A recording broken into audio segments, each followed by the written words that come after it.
Welcome to Evidence Based, a new Harbinger psychology podcast. I'm your host, Cassie Stossel. On today's episode, we're discussing relationship, sexuality, and consent for teen girls. We're joined by Leah, Gary, and Geraldine O'Sullivan, authors of The Girl's Guide to Relationships, Sexuality, and Consent.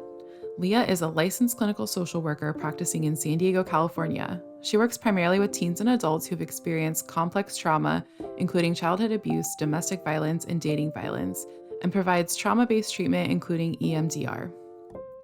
Geraldine O'Sullivan is a licensed clinical social worker with a pupil personnel services credential in school social work and child welfare and attendance.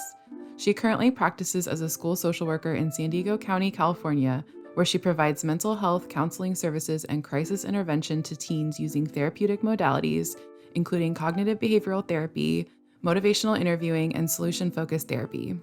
In 2022, she was awarded High School Social Worker of the Year for San Diego County. Hi, Leah and Geraldine. It's so great to have you on Evidence Based. Thanks for joining us. Good morning. Good morning. Thanks for having us. So I wanted to get our very important conversation started out with talking about the importance of these conversations that teens can have about relationship, sexuality, and consent. Can you talk about why those are so important?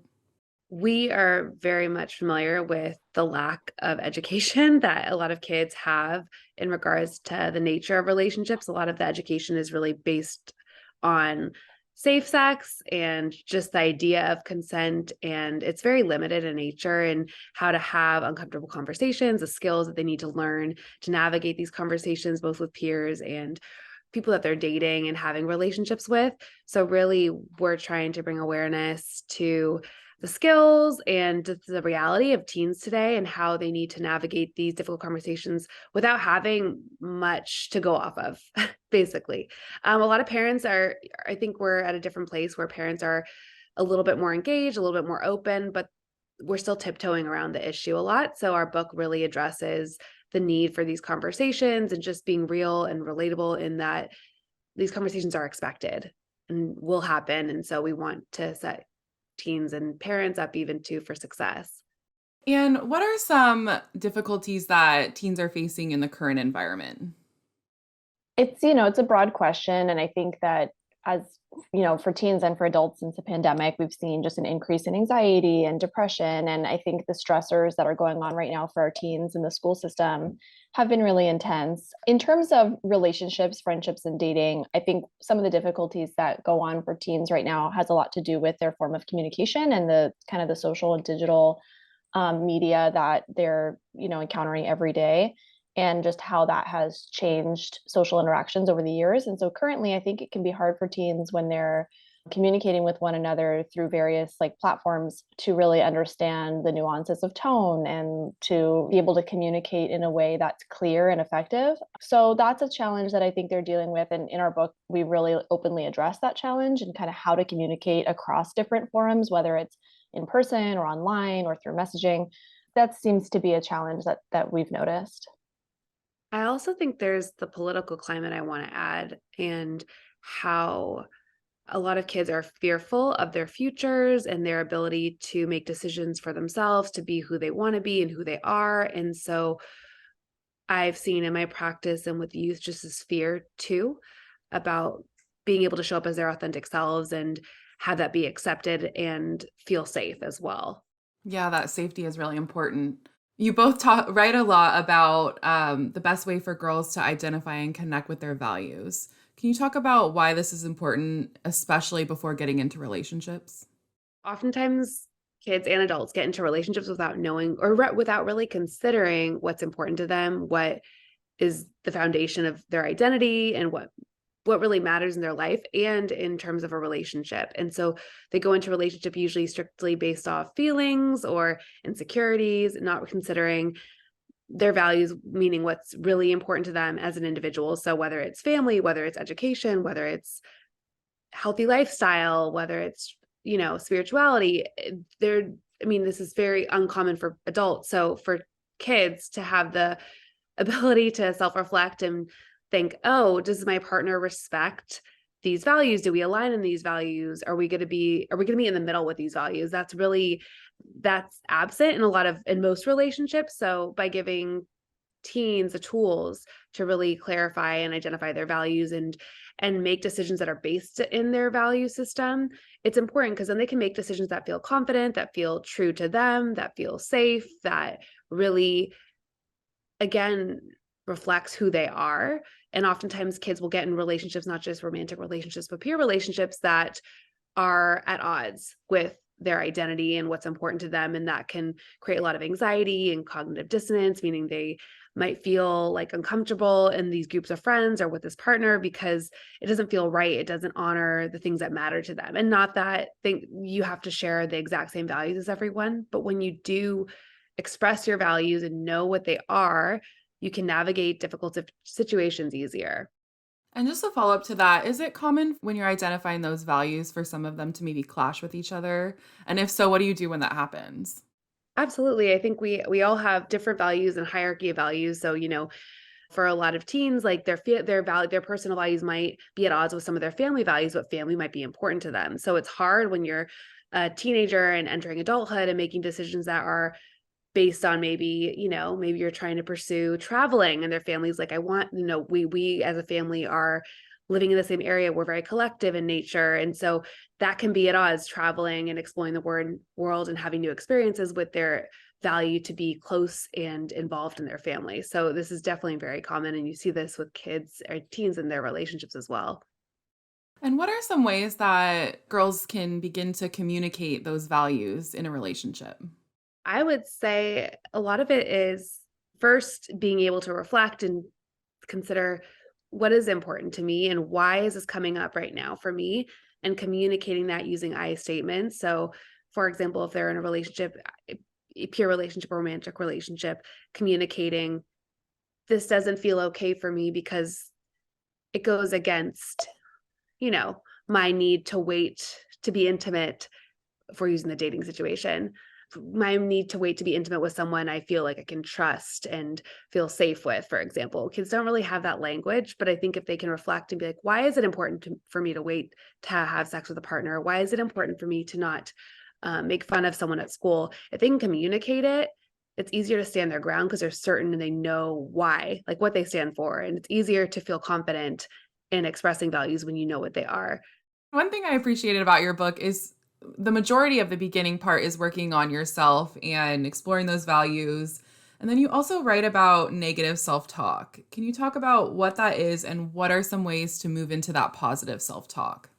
So when we think about self-talk, it's kind of that inner voice that we have going on in our heads. And so it's the way that we talk to ourselves when we're just alone with our thoughts or, our inner dialogue that we have. So negative self-talk for teens can happen in a lot of different ways. It can relate to their body image. It could relate to their social skills. It could relate to their academic skills. I'll give an example of a student who's taking a test and they don't do as well as they hope to on the test. So negative self-talk would look like, I'm so stupid.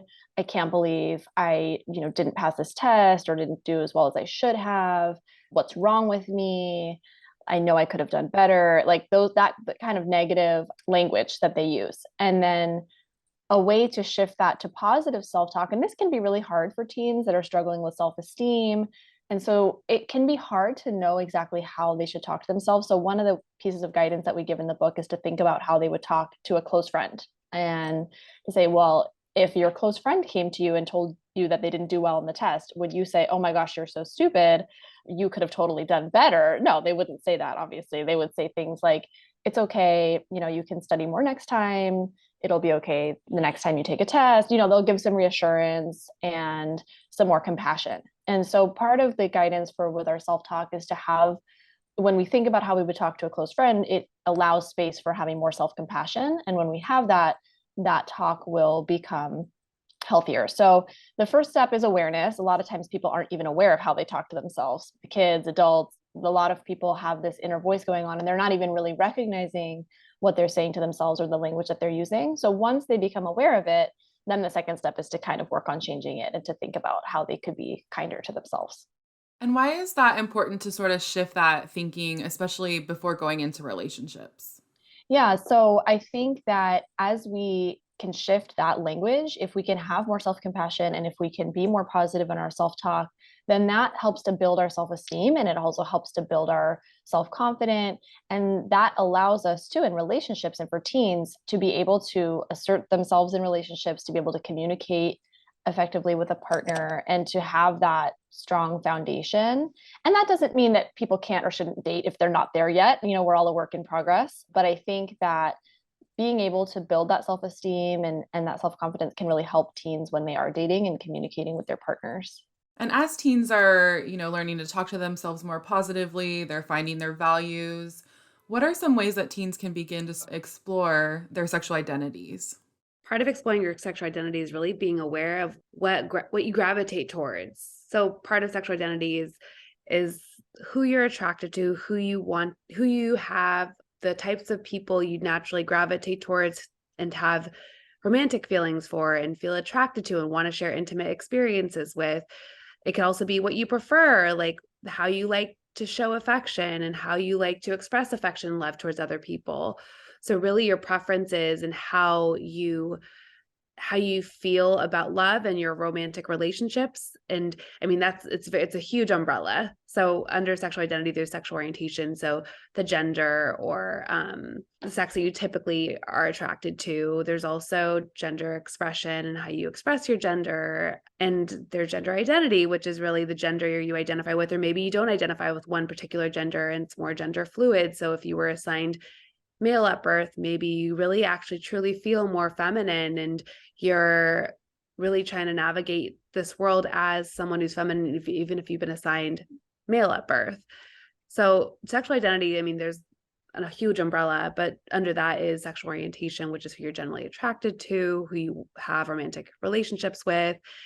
And then gender identity is how you identify as far as your gender, or if you even do have a preference. And what are some ways that teens can deal with others not understanding their gender identity or their sexual identity?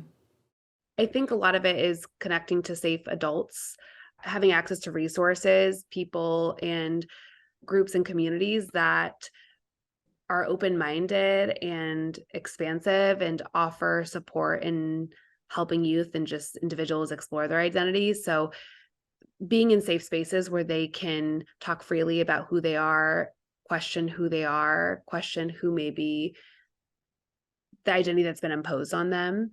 And I also think too, really going to people within their school administration that are also safe. So whether it's school social worker, counselor, it's a safe teacher, there's a bunch of clubs, that campuses and schools offer now. So really the idea of finding community and safe places that offer that space, as well as, I mean, I think it's really hard. And oftentimes kids have to hide from their families this part of them. And so it's navigating a world where they can find, against just safe people if it isn't within their families, if there are no safe adults in their families.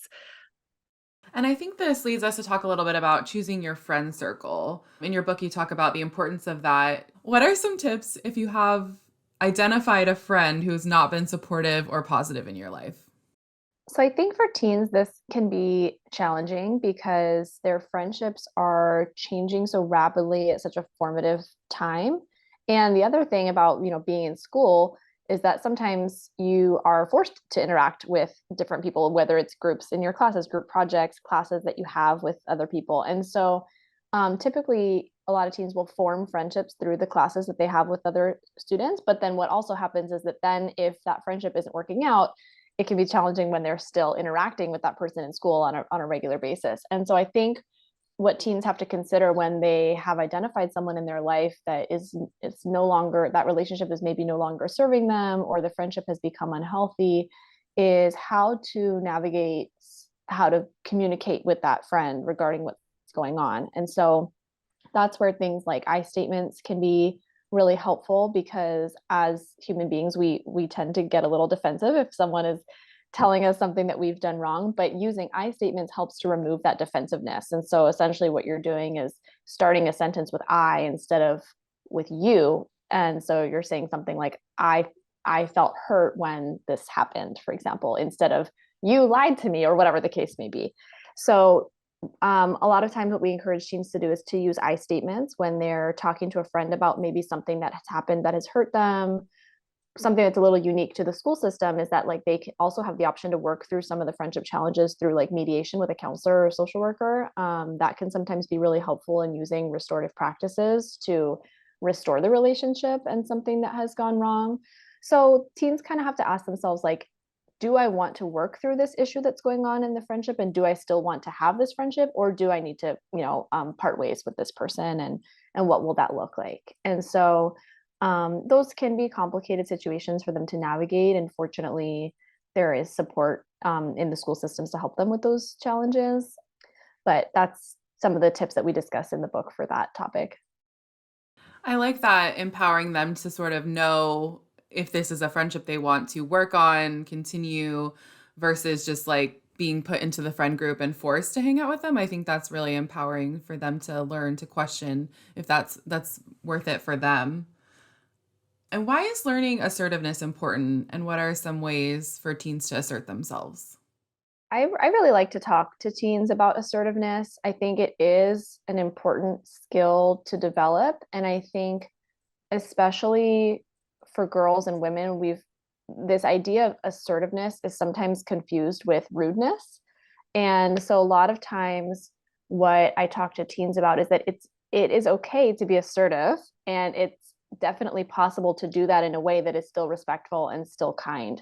And so we talk about it as it pertains to relationships, but also, teens can struggle with this when they're trying to assertively communicate with a parent or with a teacher, and they're trying to get their point across, but they're also trying to be mindful and respectful of someone who's older than them, right? And so a lot of it is showing some guidance and showing some examples to them of how you can be assertive and still be respectful and kind. And being assertive doesn't have to mean that you're being rude or that you're being bossy or pushy or something like that.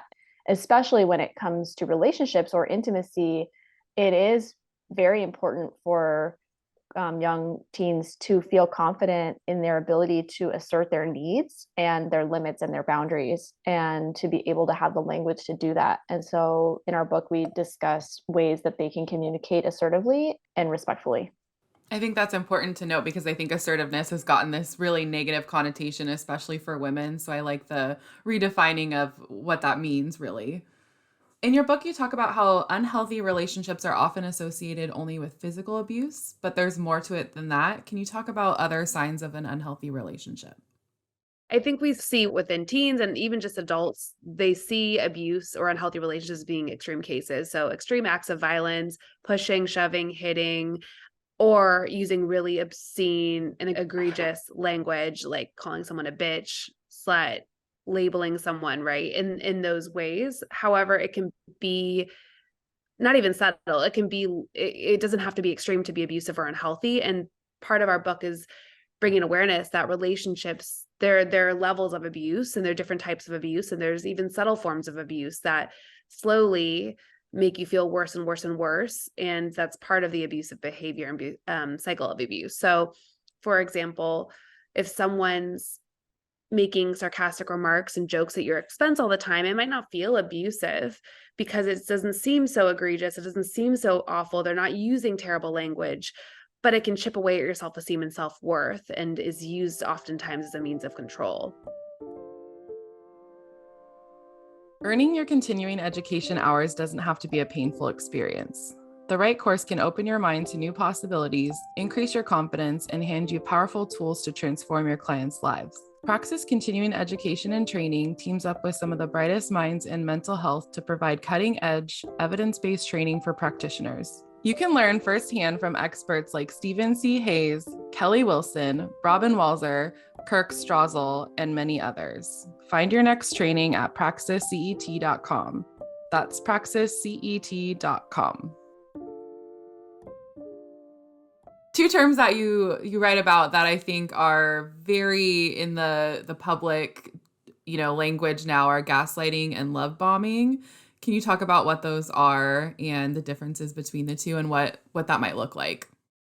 Yeah, so love bombing is usually part of the cycle of abuse. So in any abusive relationship dynamic, including friendships, love bombing is essentially the act or pattern of behavior in which one person is you doing grand gestures to show affection and love for a person, but as a means of manipulation. So it's doing like, overwhelming your partner with gifts and words of affirmation and telling them I love you all the time. And oftentimes in those abusive relationships, it starts really early on.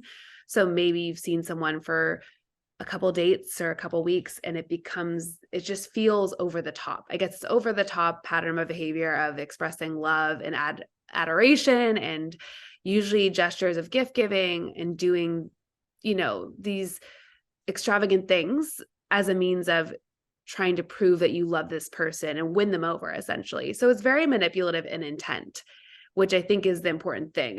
There's an intention to manipulate and to gain trust and control over the partner.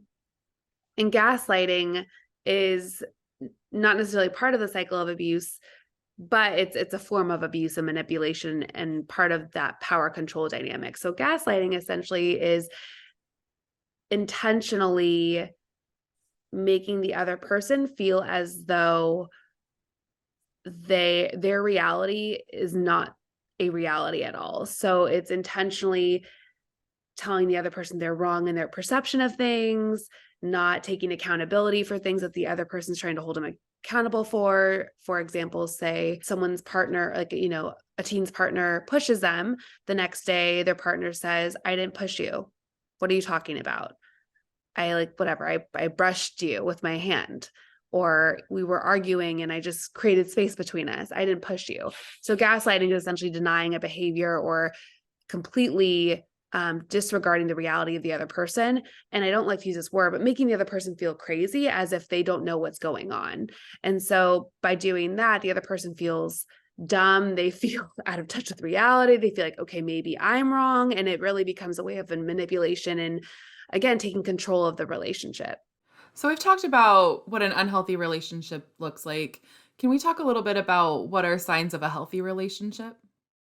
Yeah, that's a great question. I think we need to talk more about it. But in a healthy relationship, you tend to feel respected, you feel seen, you feel heard. Really, what you want to look for is feeling like you can trust your partner, feeling as though you are respected by your partner, being able to communicate in an effective and healthy way so you can express your feelings. You can have healthy and productive conversations and arguments in which both people, you might not always agree, but you still feel seen and heard and validated. It's being able to have an identity and a life outside of the relationship and not feeling like you have to give everything to your partner and drop everything for that person. So really that sense of autonomy is important in a healthy relationship as well. And just a relationship that makes you feel good and happy. And I don't think we talk about that enough. Do you feel like you can be yourself around this person? Do you feel like you have healthy self-esteem around this person? Or do you feel like you're less than around this person? Do you feel like you're always second guessing yourself? Do you feel like you're being belittled? So really it's also a lot about the feeling state. Like, how do you feel around your partner? And in a healthy relationship, you should feel safe and comfortable and generally good. I mean, relationships, even teen relationships, right? There's a lot of work, there's arguments, there's conflict, but overall, you generally don't question yourself and your self-worth isn't questioned when you're in a healthy relationship. That's really important. And I do agree that I don't think people talk enough about healthy relationships. It's more like, is your relationship bad? Here are all the negative signs. So I like shifting to the healthy because I think the more we show examples of it, talk about it, the more people can recognize when they have it good and when they're feeling good. So I want to talk about consent. What is consent, and what are some examples, sort of in the moment, that consent might look like?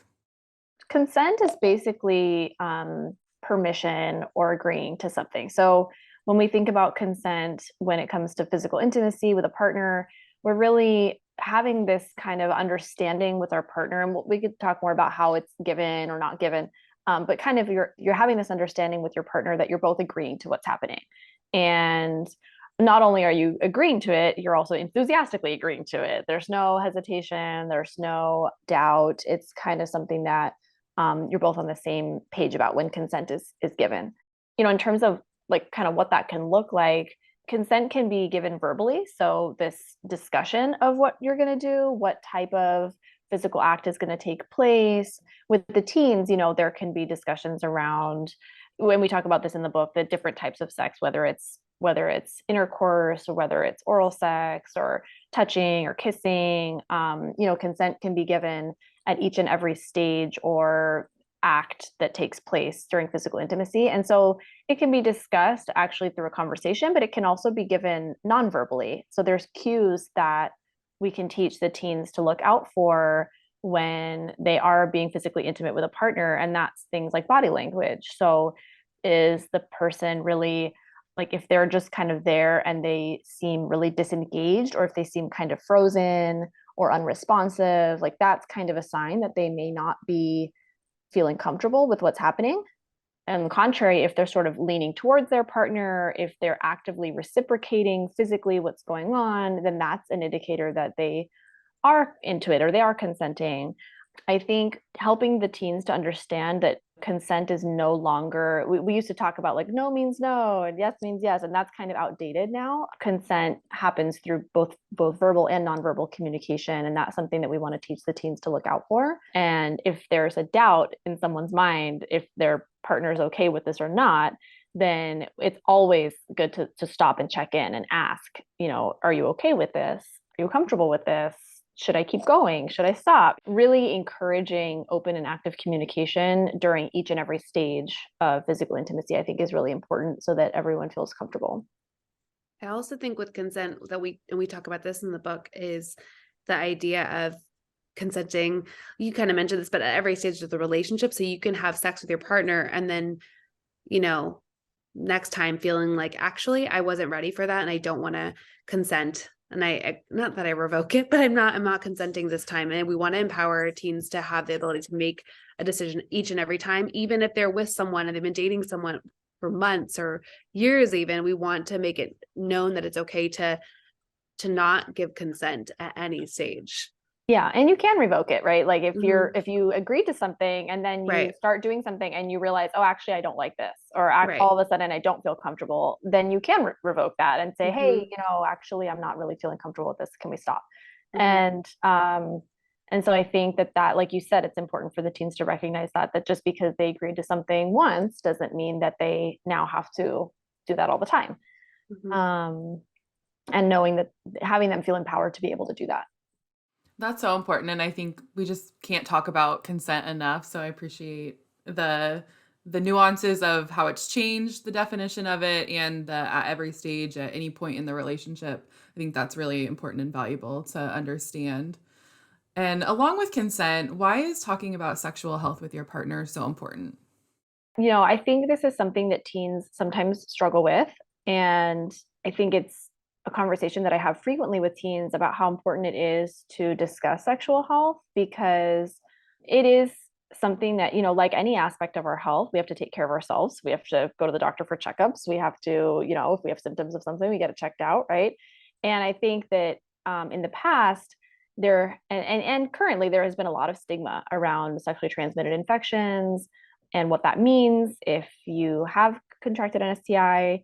And so in our book, we're really hoping to shift that language to, this is not something to be ashamed of. This is not something to be stigmatized. This is an aspect of our health, just like any aspect of our health. And it is something to be mindful of and to converse with your partner about. And I think for teens, it can be difficult for them sometimes to find resources to get tested, or how do I get tested, or how do I get access to condoms, or if I need birth control, like how can I do that? And in our book, we always encourage open and active communication with a teen's parent or guardian. But if that's not possible, if the teen's not comfortable, or if they need to keep it confidential, we also discuss ways that they can access treatment confidentially. And that can sometimes vary state by state, but we provide resources in the book for teens to be able to access how they can get preventative care or treatment if they need it. And so it is really important. And we talk too about the maturity. So if we kind of talk about, okay, if you're ready to have sex, then you're also ready to have this conversation about sexual health. And those two things should, if possible, go together.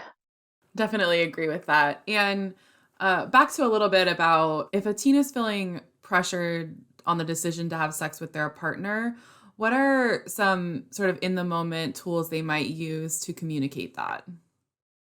So this kind of also goes back to that assertiveness question and the values question too. So I think teens can draw on those things when they are trying to communicate in this kind of a situation. So if they understand their values and if they understand their limits of what they're comfortable with or not comfortable with, and if they've also gained some skills in how to be assertive, then when this situation comes up, if they're feeling pressured by their partner to do something that they're not ready for, they can use those skills to communicate it. So they could use an I statement, for example, and say, I feel pressured by you, or I feel uncomfortable when I'm being put in a situation that I'm not ready for, or I'm being asked to do something that I'm not ready to do yet.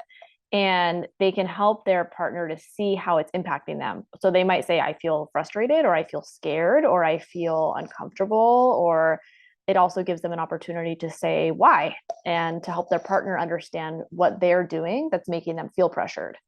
For teens especially, it's a learning curve on both sides. Sometimes the partner who's doing the pressuring is aware of it, and sometimes they're not, and they don't realize that what they're doing is making the other person feel really uncomfortable.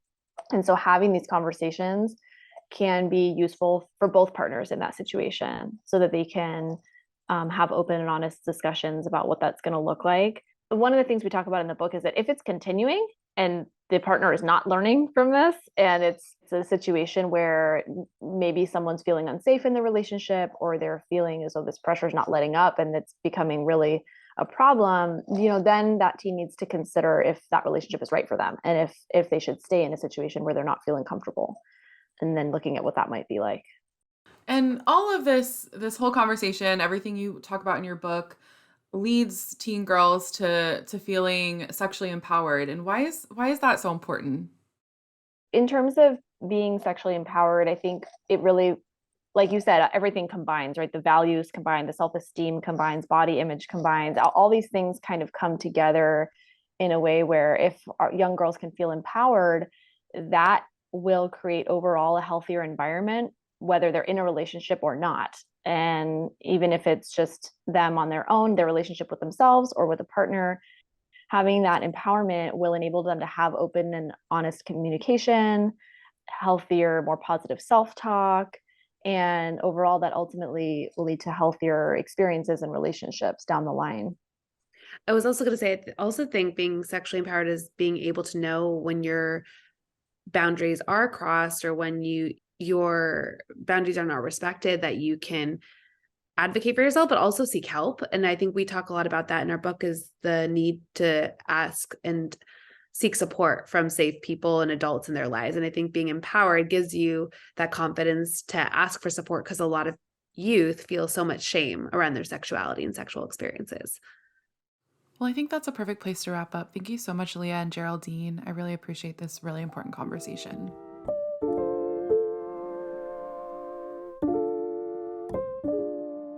Are you looking for clear and reliable information about relationships, sexuality, safety, and consent? You can find it in this essential guide just for teen girls. As a teen girl, you probably have a ton of questions about sex and relationships. For example, what do you do if someone sends or asks you to send an explicit picture or text? How do you know if you're straight, bi, pan, or gay?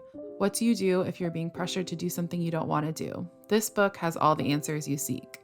Written by 2 experts in teen mental health, this go-to guide offers empowering tools to help you build self-esteem, clarify your values, understand your sexual identity and boundaries, decide what feels right for you, and know what to do when things go wrong. And by practicing the simple evidence-based skills in this book, you'll learn how to handle any situation that you may encounter, whether online or IRL. As a teen girl navigating the world of sex, dating, and relationships, you need to feel empowered and confident to make important decisions for yourself that are grounded in self-respect and safety. This book can help every step of the way. Visit our website at www.newharbinger.com and use coupon code PODCAST25 to receive 25% off your entire order. New Harbinger Publications is an independent, employee-owned publisher of books on psychology, health, spirituality, and personal growth. For 50 years, our evidence-based self-help books and pioneering workbooks have helped readers make positive changes to improve mental health and well-being. Founded by psychologists Matthew McKay and Patrick Fanning, New Harbinger is proud to be an employee-owned company. Our books reflect our core values of integrity, sustainability, compassion, and trust. Written by leaders in the field and recommended by therapists worldwide, New Harbinger books are practical, accessible, and provide real tools for real change. Join the New Harbinger Clinicians Club, a free membership club exclusively for mental health professionals. Sign up today and you'll receive a special welcome gift, 35% off all professional books, free client resources, free ebooks throughout the year, access to private sales, a subscription to our Quick Tips for Therapists email program, and more. Visit newharbinger.com/clinicians-club for more information. If you enjoyed today's episode, we'd love if you rated, reviewed, and subscribed to the show, and we hope you might share it with anyone who might benefit from the content. This podcast is not a substitute for counseling with a licensed provider.